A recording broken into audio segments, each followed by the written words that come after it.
I was the pioneer of many legislations at the county assembly. I was the one doing motions to members of the county assembly, statements, those questions, when I joined the county assembly of Elgeyo Marakwet. And even though I had gained interest in politics, I think that experience serving in the county assembly catapulted my interest more. Yeah, and I will tell you later why. So thereafter, after serving the county assembly for almost 9 years, I resigned in the year 2022 in February, and went to seek the goodwill of the people of Marakwet West, contest for the position of member of National Assembly.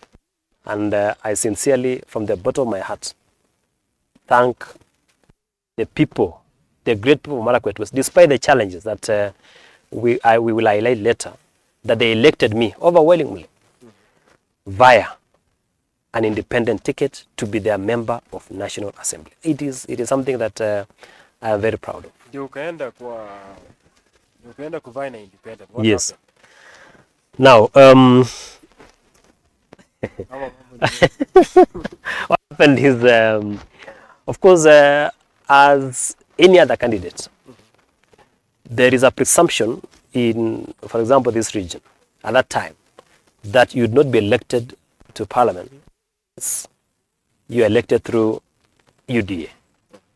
And of course, I believed in the party. I knew that there would be fair and transparent nominations. But as the case was, it never was.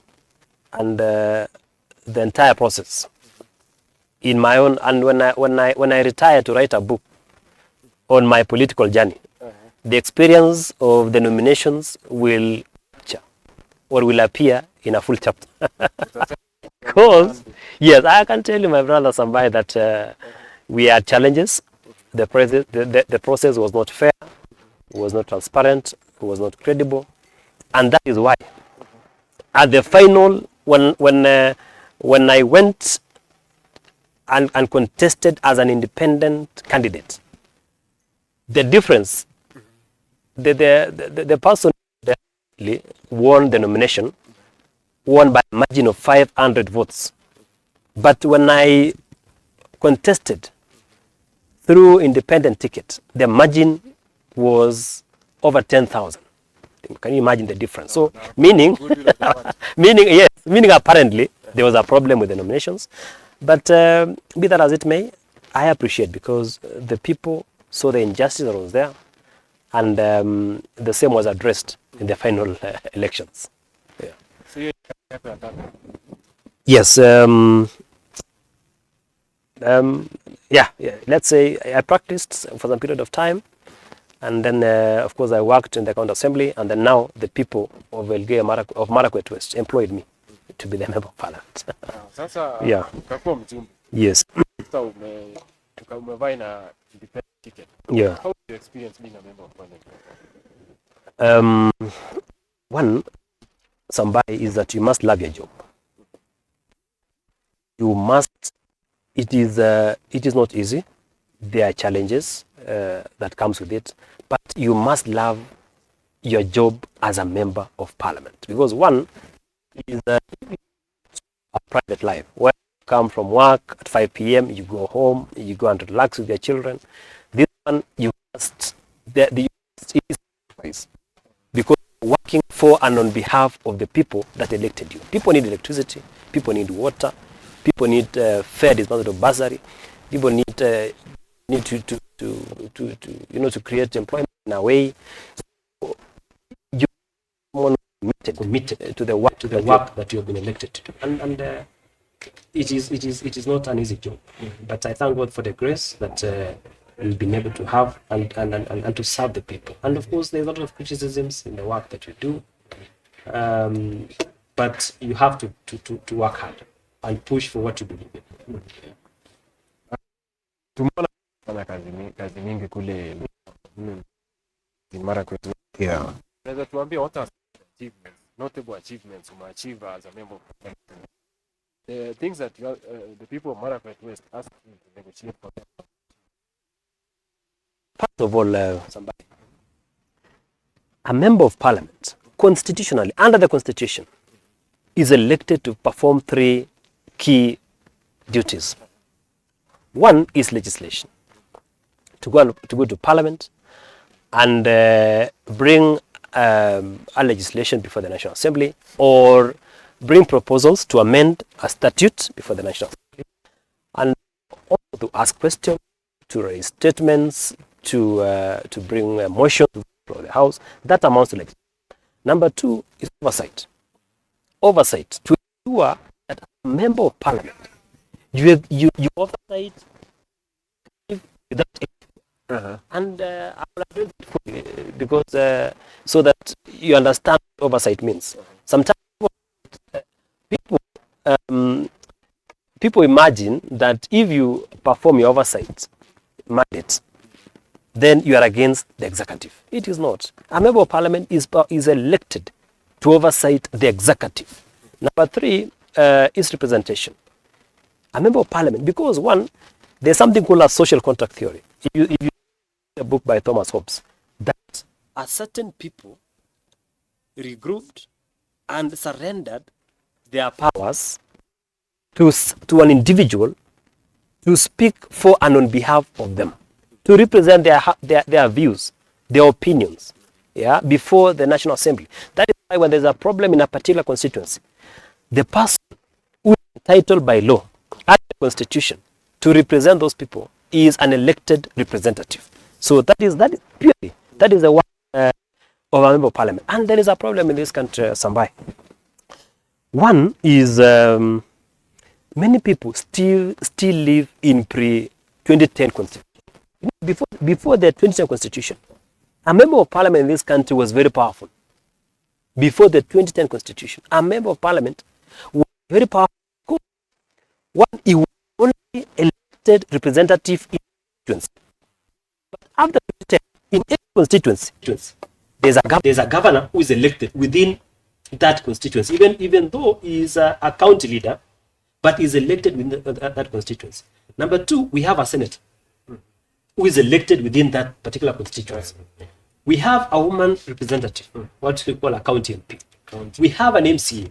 So our people still believe that that a member of parliament is the one to carry the burden of development in a constituency. That is why you find that there is a lot of misinformation.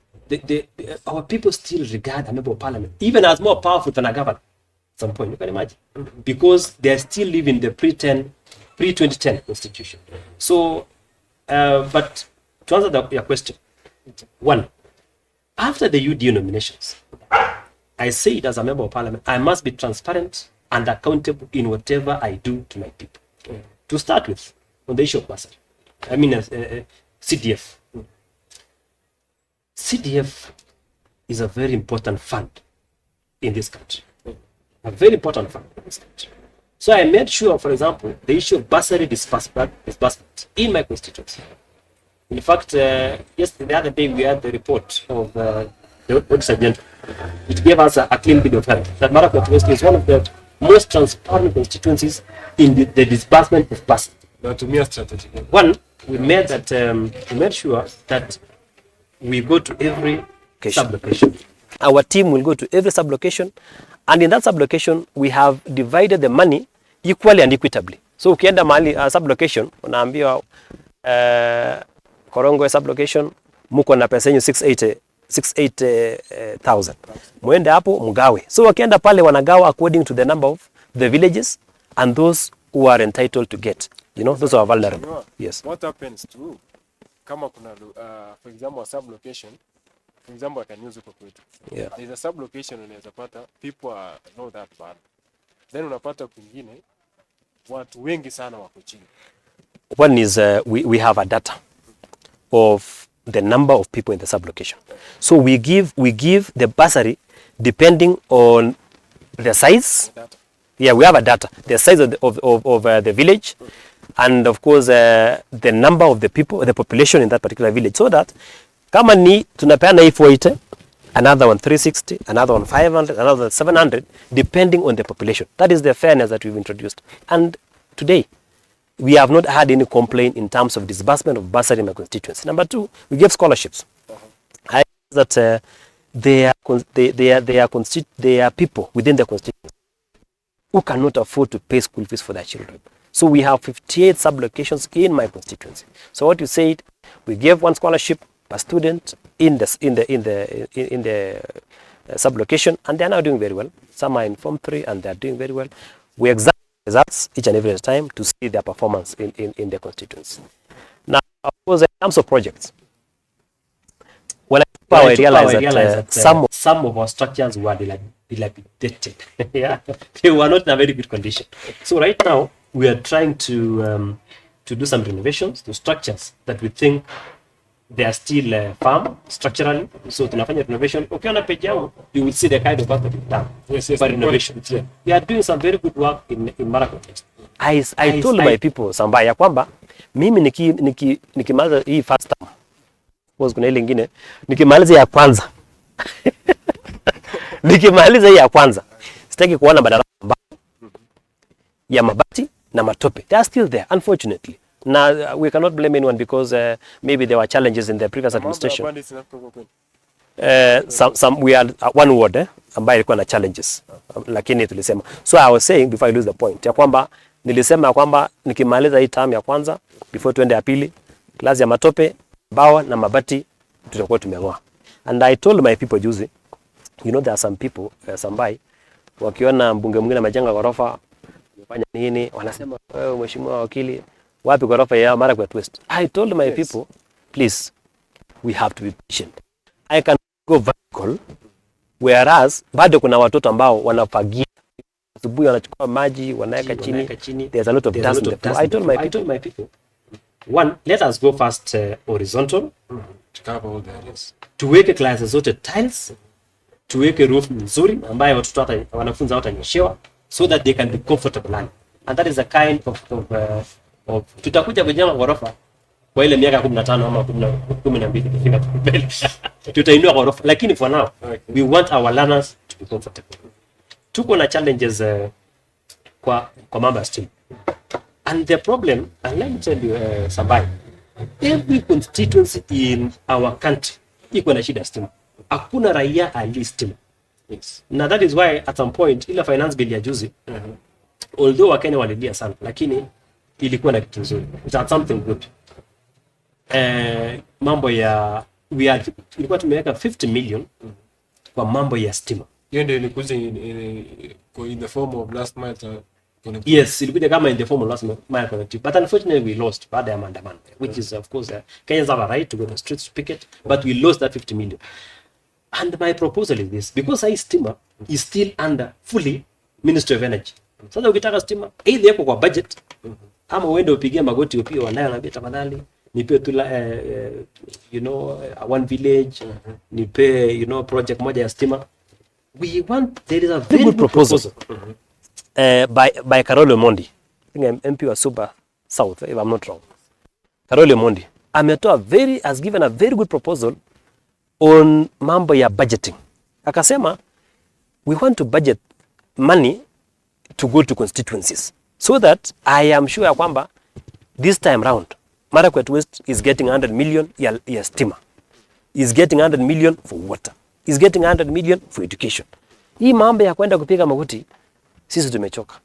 Yeah, because stima inapeanwa if the ministry doesn't plan, then even a constituency may not get. But I appreciate kwamba we have programs for last mile connectivity. I have tried, we have done villages like Tenden, like Simat, like Kaploet, like Juzi tumefanya Kaplain, and several others. We've done and many more are coming. And I want to assure my people unequivocally that I am addressing the issue of last mile connectivity, and God willing, by 2027 we will have covered at least 60%, because currently we are at 35%, but we have more coming. In fact, I have been forced we have been forced as CDF to put some money for last mile connectivity under CDF. This time around tumeongea na matching fund na REREC. So nawapea maybe 10 million, wananipea 7, wananiongezea 7 na kwa 17 million. But do you know what? Electricity connectivity in this country is very expensive. With 17 million ama 20 million, you can only do 2 schemes ama 3 schemes. Yeah. Approximately. With 20 million, you can only do 2 transformers. Because it's very expensive. And then now Marakwet is also vast. Nyumba ingine kwa hapa, ingine kwa pale. We get a challenge in terms of also the area coverage. Yeah. Naona hii inajaribu kumilikia lakini utafanya mambo yake. Very good. Ni sawa. Yes. Tuliona juzi now that tumeongelea mambo ya CDF. Tuliona Honorable Raila Odinga aliongelea mambo ya scrap of CDF. Na ukakuwa kwanza kukataa hiyo maneno. Maoni yako ni yapi? I think some people live in utopia. Utopia. They live in their world of their own. Ndio nimesema nitakuja na dictionary lakini. Sawa tu tuendelee. So, inaitwa they live in their world of fantasy. One, we respect Raila Odinga. He's our father. Alipigania katiba ya nchi hii na vitu mingi na democracy. But on this one he got it wrong. And juzi tulikuwa public participation ya kurekebisha katiba ya Kenya tuweke CDF. Do you know what Kenyans asked? Walituuliza msikuje kutuambia hapa ati CDF inatolewa. Ati tuweke CDF kwa katiba. Mkuje hapa mtuulize ya kwamba mpate authority ya raia kwamba CDF iongezwe from 2.5% currently to 5%. Because one, somebody, if there is a fund in this country that has been felt by the people of the Republic of Kenya, is CDF. I was asking my people just, CDF ikitolewa, nani atajenga primary schools zetu? CDF ikitolewa, nani atajenga secondary schools zetu? Ikitolewa, nani atajenga office ya chief and assistant chiefs? Ikitolewa, nani atajenga police stations katika nchi hii? Can you imagine CDF inajenga mpaka police stations? Shida sasa ni ile wanasema uweze funga mbunge ndani ya police station. But so that the kind of projects that CDF is doing. Even hata sasa hii Sambai ukiambiwa compare projects za county government. County governments receive billions of money in this country. Now compare na CDF. You will see the impact of CDF. And the reason is this, Sambai. Ni kwamba CDF is a well managed fund in this country. Kama kuna fund ambayo inakuwa very well managed ni CDF. And we support it fully. Na wanaomba wa Kenya kwamba waunge mkono. So from the ground watu wanasema CDF is more than 100%. Na nikuuliza just to be curious. Ilikuwa itolewa alafu pesa nyingi kuja kwa CDF. Now the argument is a very stupid argument, a very unlawful argument ya kwamba ati pesa ya CDF itolewe iwe kwa county government. How is that possible? One, let me guide you and also those who are listening. Under the 4th schedule ya katiba ya Kenya, this country in its wisdom waligawa functions ya counties na ya national government. So hata ukitoa hata leo pesa ya CDF itolewe na iweke county government.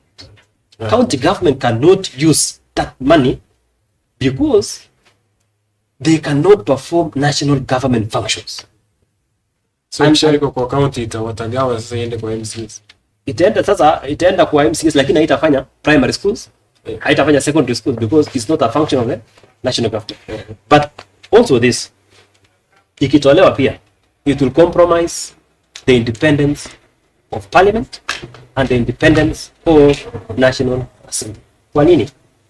One, saa hii Sambai, whether you support the government or you don't support the government, whether you are a loyalist or a psychopath, pesa ya CDF itaingia whether you are in government or in opposition. That is the only money ambayo inaingia na ya county bila kubagua.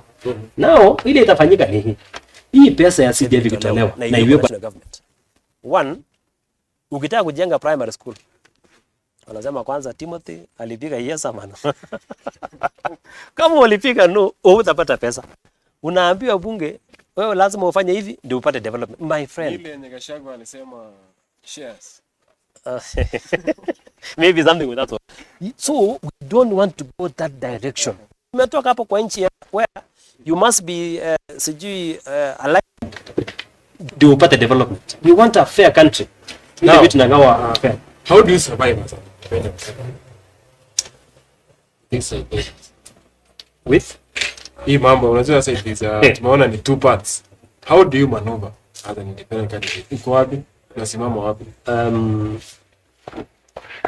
One is in fact, are you aware ya kwamba I think Article 85 of the Constitution that an independent member of parliament, if you associate with any political party, then you can lose your position.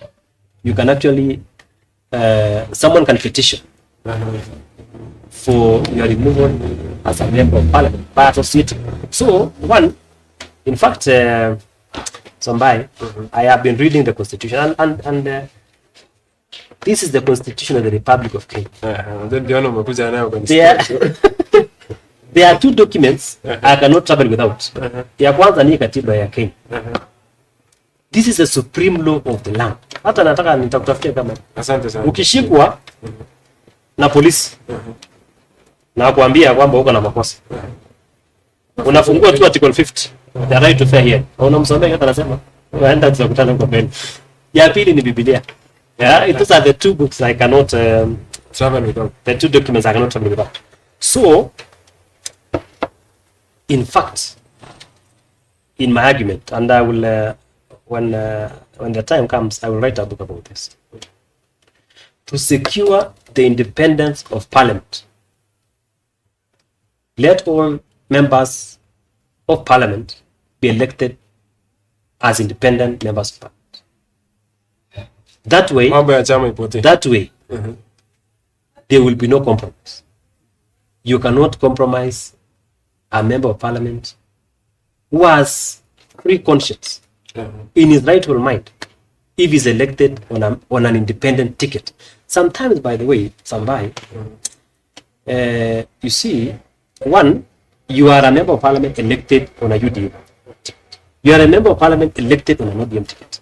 Before you are elected to Parliament, one, the party has sponsored you. Okay, so you have to be financially kind. So, first of all, you will owe allegiance to the person who brought you to Parliament before owing allegiance to the country which says perform oversight function. So sometimes, we have not reached, we are a democracy that has not grown to the level of Parliament in UK or in US or in other European countries. We are still a struggling democracy. Yeah, we are a young democracy. So there's a lot of compromise. So, but kumekuwa pia na allegation ya kwamba members of parliament huwa wanalipwa ama wanapewa bribe wakitaka kupitisha motion.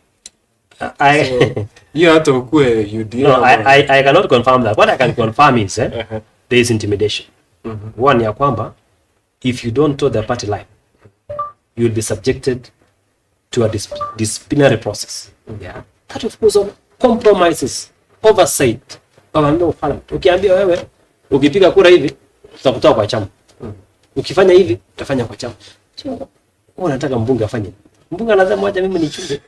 So as much as we are talking about healthy democracy, we also must find a way of having members of parliament exercise their oversight without being intimidated. So that we grow our democracy, my brother. Yeah? Okay, maybe in general, what are the expectations, what are the challenges that you are facing as a member of parliament in Marakwet?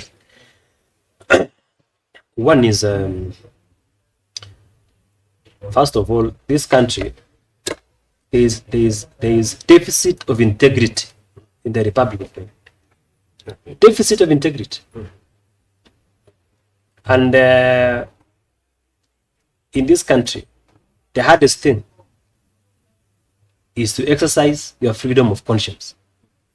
That is the most difficult thing that takes a man of integrity to stand firm and say this is right, this is wrong. This is wrong. So that is, let me tell you, what I hate in life, and Bob Marley talked about it, is something called mental slavery. Yeah, where you know this thing is wrong, but you see, because of because of, the conscience tells you what you are doing is wrong, but you say I have to compromise. So you live all your life being a slave of your mind. And let me tell you this, my brother. There are people in this country that history remembers for what they stood for, and they were never intimidated. And I will give you examples. Okay.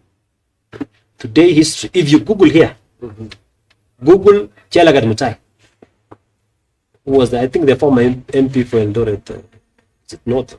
History remembers Chelagat Mutai in a manner that any other person cannot.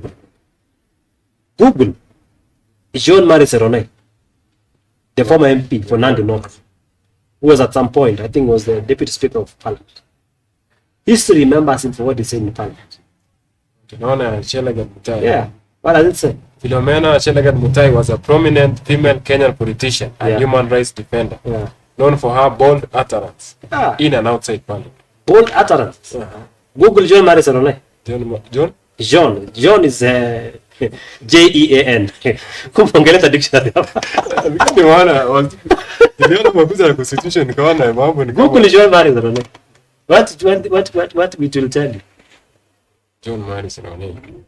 Inasema Jean-Marie Seroney was a Kenyan human rights advocate, legislator, and Amnesty International prisoner of conscience. Yeah, prisoner of what? Of conscience. Of conscience. That is Jean-Marie Seroney. You will Google later. Okay. Utafuta Martin Shiku. Tafuta JM Kariuki, ambaye aliuliwa 1975. Look for those guys. You see, sometimes we are very selfish to ourselves. You want to live a life of pleasing people, and you remember, hii ni watu ambao walikuwa 1975. If you ukiambiwa ku rank other members of parliament who served Jean-Marie Seroney, they have no place in Wikipedia. They are not anywhere. So the challenges we face. I want, for the record, history to remember me alongside Jean-Marie Seroney. Okay. History to remember me alongside Chelagat Mutai. Ya kwamba he was a defender of the Constitution of the Republic of Kenya. Yeah, because at the end of it all, you must be remembered for something. Aya, tukiendelea, both experiences. Given your outspoken nature and strong constituency support, what are the top priorities for your people? As I said earlier, one is leadership must be impactful. Leadership must be impactful. Impactful in the sense of the mandate assigned by under the Constitution. We have talked about the three key roles.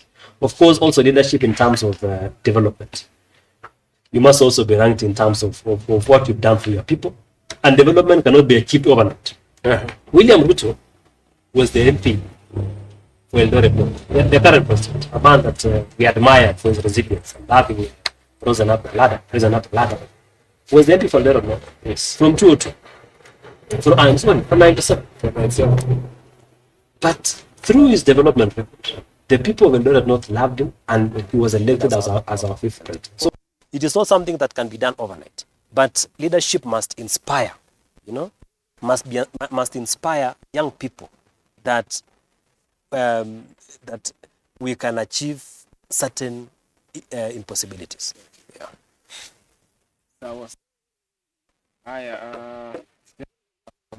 Break. In the meantime, nataka kuambia kwamba tournament the biggest in East Africa, south of Limpopo na kila mahali itafanyika hapa Eldoret kuanzia tarehe 21 hadi tarehe 25, hosted at Timber XO. Utakuwa na shilingi milioni 7 ya kushindaniwa. So kama unaweza kucheza pool, kuanzia tarehe 21 kutakuwa na Kenyans only, inaitwa Shujaa wa Timber. Itaanza tarehe 21 hadi 23. Na kama vile nimewambia, if you are a lady, kama wewe ni mwanaume, make sure ukuje pia ushindanie hii pesa. International pia itaanza tarehe 23 hadi tarehe 25. Yote shilingi milioni 7 pesa taslimu.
To you from Eldoret City, and as you can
Hello. Bana, jinsi mmesikia hiyo tournament itakuwa kuanzia tarehe 21 pale Timba XO. Kumbuka pia mimi nitakuwa na participate. So mnaweza kumbuka itaanza tarehe 21. Pesa ni shilingi milioni 7. Yote na pia ni ya wanawake na wanaume. Tukiendelea kwanza, juzi niliona umelalamikia kuwa sideline kwa barua za TSC pale from the states. Unaweza tuambia nini kuhusu? You know somebody. There are people in this country who are very selfish. One is last year, 2024. Last year, the president was in a 10. This year was in a tot. So when I was there, I because of the challenges that the people of Marakwet face, both east and west, in terms of employment of teachers. So I requested the president to consider affirmative action in the employment of teachers. So the president accepted and directed those letters be issued through the office of the regional commission in Nakuru. So some people went in the night and they were given those letters without considering other constituencies. A very selfish thing to do, but unfortunately we've addressed it. So we will address it politically. So we have addressed it and we'll find a solution to those who didn't get, they will be accepted. Do you think there is a specific reason kwa nini wewe ulikuwa sideline? I've told you just selfishness of some leaders and of course could have something to do with maybe politics. But I told those people that it is so selfish to sideline a constituency based on the conscience and the opinion of a leader. Yeah, so it's unfortunate because see the people are the ones, and it doesn't augur well. That is why in this country there are some things you must address about. If you listen now, people are saying that sasa tuko kwa serikali, sisi hatuko kwa serikali, tumeingia so that tupate msaada kama wale wa serikali. When a government takes power in an ideal society, those who are in opposition, without even handshake or broad-based, the country must be treated equal. I'm not saying it's not happening, but the sentiments that are coming are that tumeingia kwa serikali ndio watu wapone. It is wrong. A leader, just for example, when I'm elected, there was a former MP. When I'm elected, I cannot go again and say, since the MP was, I cannot assist. I must assist equally, not equitable, equal with the constituents from one end to the other. So those are things that our constitution does not speak to. There must be equality in the sharing of the national care. So that is my position as a leader in this country. Niliona pia juzi Honorable Murkomen alikuambia to be loyal to the government, upate mambo ya maendeleo kwa constituency yako. Murkomen is one man I respect. A man who has risen from humble beginnings in Marakwet East to become the man that I am today. To become the man that he has become today. And he also taught me in university, like I said earlier. So he's a man that I have no issue with. He has guided me in many other times that he has guided me. And I respect him for what he has become. But one thing that we forget in this country is a leader that you cannot be punished because of your opinion. A leader should not be punished for what he or she thinks. One of the things that is uncommon in this country, and I want to read it. I want to read it to you clearly here. There is something called conscience that many politicians don't want to hear. That huyu jamaa ako na conscience yake. This guy believes in a certain path and he cannot change his mind. Freedom of conscience is protected under the Constitution. If you read Article 32, and I want to read it to you. Article 32 says, every person has the right to freedom of conscience, religion, thought, belief, and opinion.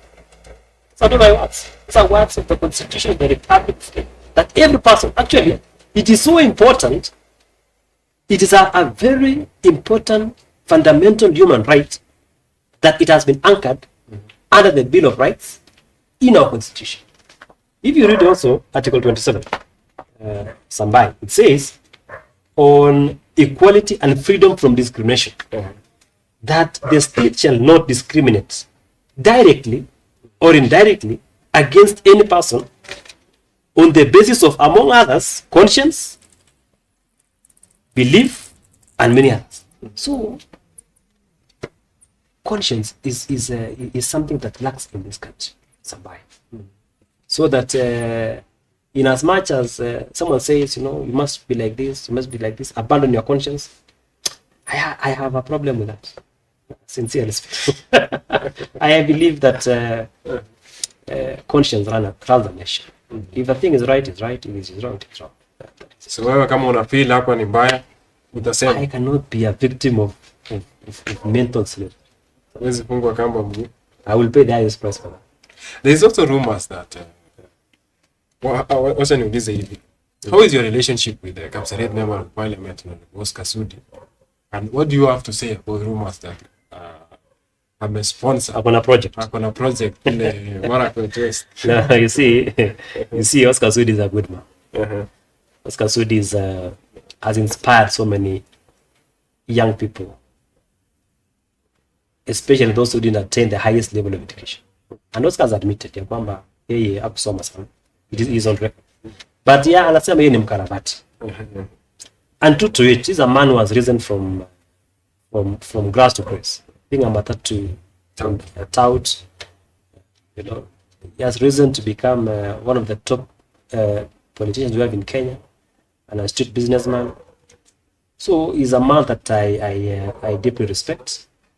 Of course, there are those things you are saying, but the people of Marakwet West know who their leader is. Wanasema Simba ni moja. Nimesikia wakisema Simba ni moja. Yeah, Simba ni moja. Ni wakili timu. So regardless, hata kukuwe na mtu amesimamishwa. No, those are my friends. So you will go to the ballot, and the people know. People, let me tell you, even in Marakwet, we have a saying. Let me quote it, quote unquote. In Marakwet, we say "Ngwam seretio." Hata hii nyasi iko na akili. Yeah. Haya, sawa. To our viewers, muendelee kuuliza maswali. Kama uko na swali unataka kuuliza mbunge wa Marakwet West na Timothy, this is the time. Type hapo, tutakuwa tunamuuliza maswali, tutachukua maswali kadhaa tumuulize, alafu tusikie opinion yake kuhusu haya maswali. Haya, wacha nikuulize kuhusu you voted no to impeach me regarding Kipchumba. Why? One of the things that people didn't understand, they thought that I voted no because I wanted to protect and defend regarding Kipchumba. My friend, somebody, I voted no to protect, to defend, and uphold our constitution. I want to read to you Article 3. It says, I want to refer to you. Article 3 says that all the constitution says every person has an obligation to respect, to uphold, and defend this constitution, meaning the constitution of the Republic. Sambai, in my own opinion as a lawyer, and as a man of free conscience, I believed, and I still believe, that all matters taken aside, remove Rigathi from the equation, remove William Ruto from the equation, all matters remaining constant. That motion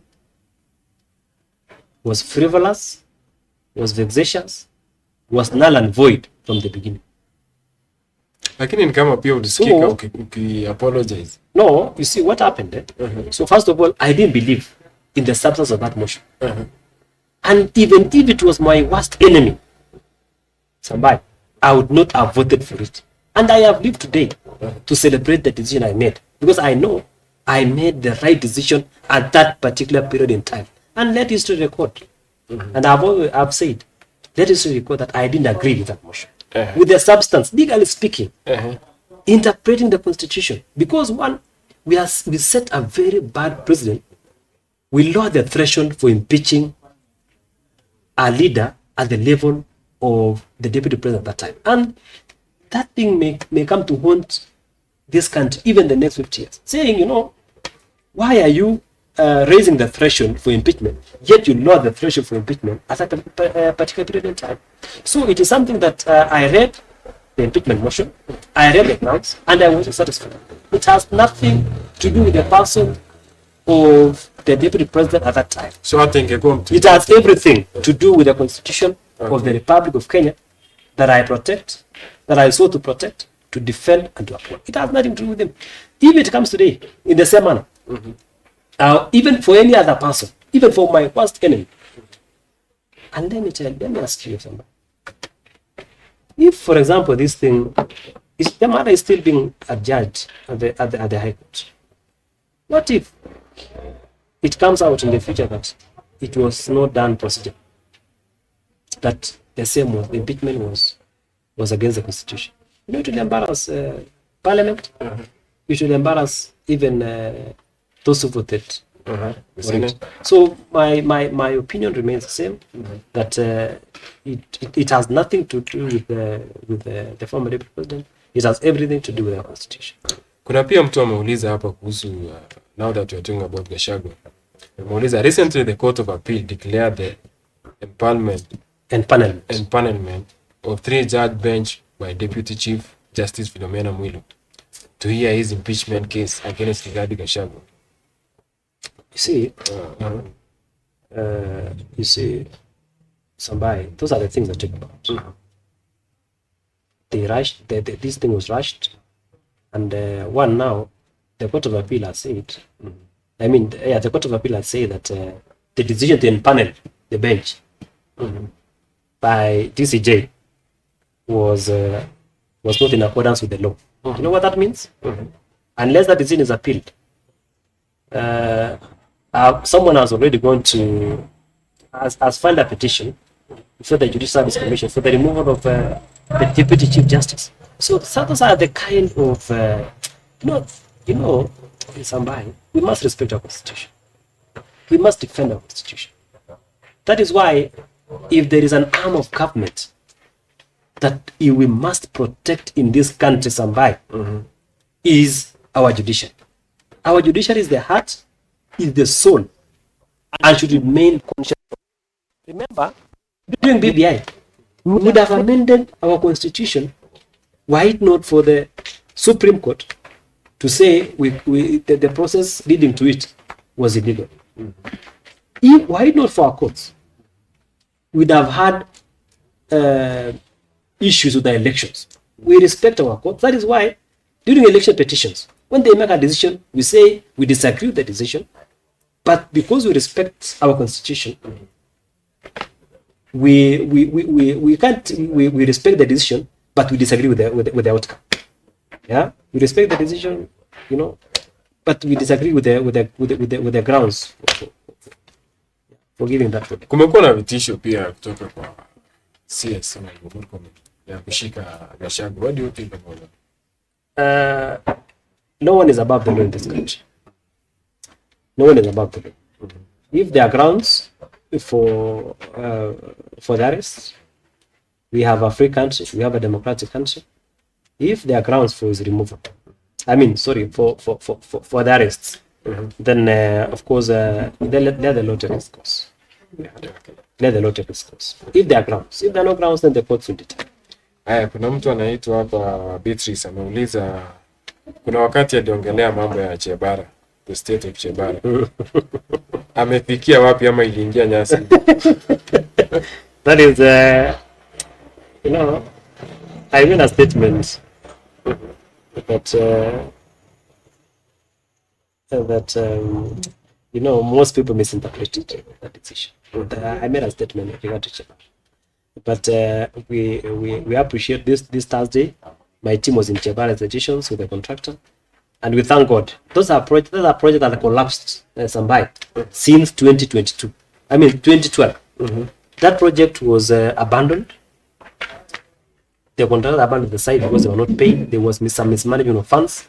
Even the matter is before ESCC to investigate those who misuse the funds that were meant for the institution. Okay. But I want to assure the people of Marakwet West that I will do all it takes to make sure that those institutions are completed. Actually, those are projects that they have really ashamed us. Yeah? Because they are monuments.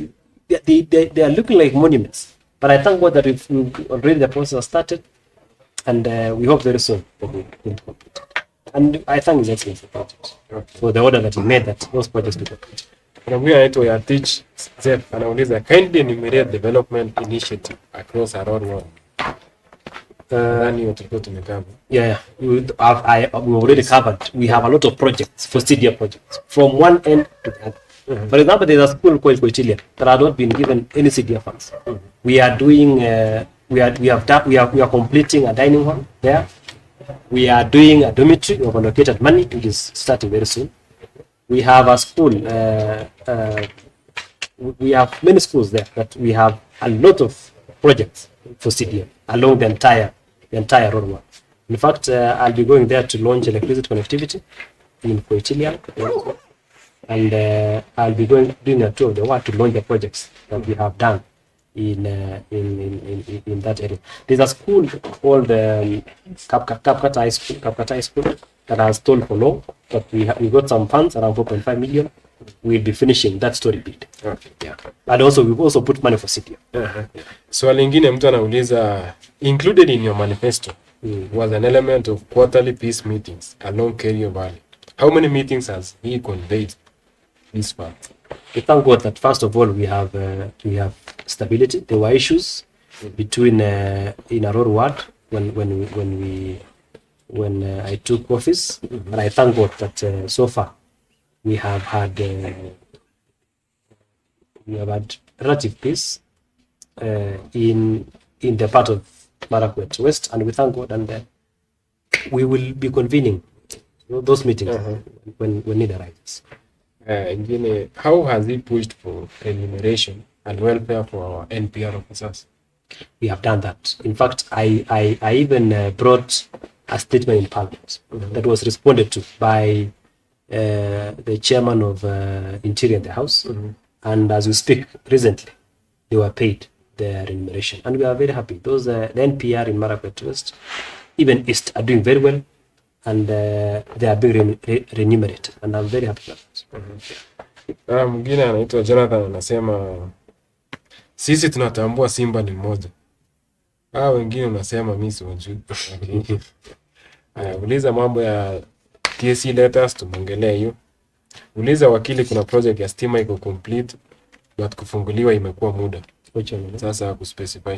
That's now. But let me say this, that one, we have done projects in Mugurkorai. There's one in there are several we've done. We are in the process of finalizing. So acha tuulize nini kidogo. Very soon we will be making sure kwamba hizo projects tumaliza. Okay. Haya, sawa. Nadhani tutamalizia hapo mambo ya maswali. Maybe just to our viewers, vijana wenzetu, majenzi, unaweza waambia nini as a parting shot? One is we have to be patriotic to our country. Somebody, we have one country. And the most important thing for our country is stability, political, economic, and even legal stability. Because if there is no peace, there will be no development in our country. First of all, stability is very important. During the Gen Z uprising, we almost lost everything in this country. Yeah, it's true. So first of all is stability, and I have no doubt that the government is doing everything to ensure that create space for employment and empowering the youth. So let us be patriotic in our country. We do what is best for us, and everyone to work hard Talking along that line, what do you think about the broad-based government? Do you think they will be elected in 2027? One of the issues, You are independent in conscious terms now. of philosophically speaking, we should not be having these things called Msumkate, CG handshake, CG broad-based. Those are things you should not be having in this country. And the only way somebody to cure that, and that is why I support the NANCO report, particularly on the creation of the office of the leader of opposition. I want to give you a perfect example. By the way, in this country, we have a mongrel of a presidential system and a parliamentary system. It's not very clear. That is why the other day we made a standing order to bring in ministers to come and answer questions in a presidential system, something that is not allowed.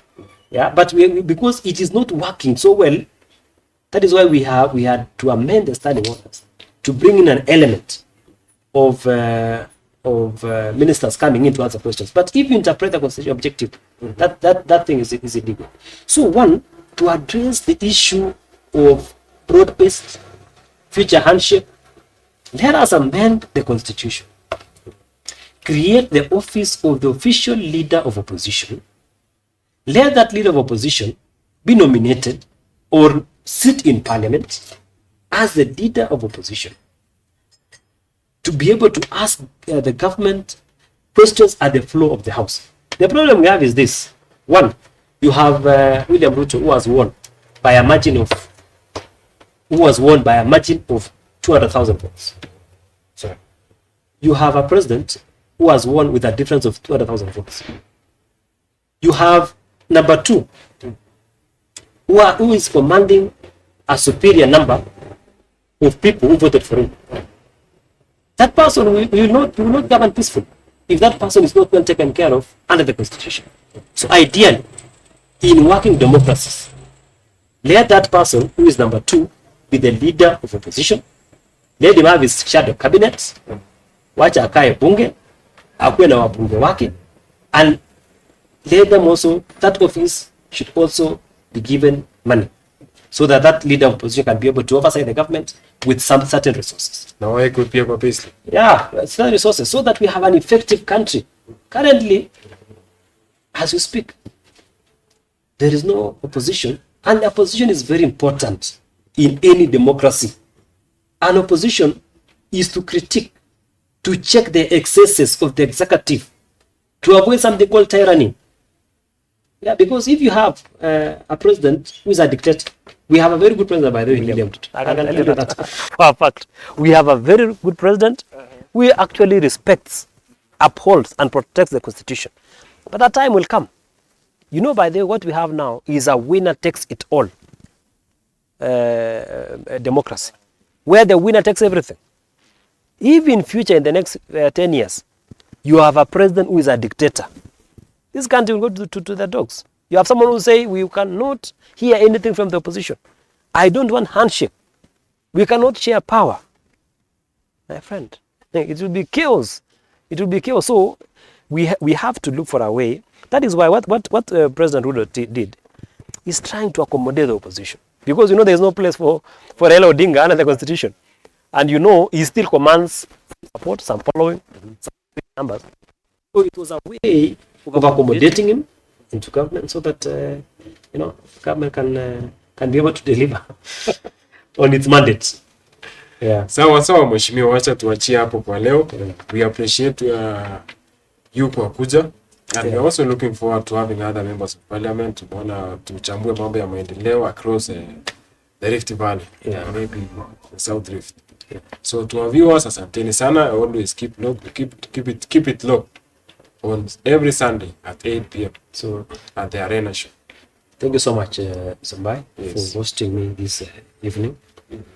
I'm very grateful to the viewers and in particular to the residents of Marakwet West. I want to sincerely thank you for the support that you have given me this far. We are delivering on our promise. Some may not happen now, but will happen with time. Rome was never built in a day, but I am sure I have no doubt that in me, in a leader, you have a leader who will defend your interests at the floor of the parliament, who will defend your interest anywhere for the betterment of our constituency. Lapkaitai na Simba ni moja. Simba ni moja. Asante sana.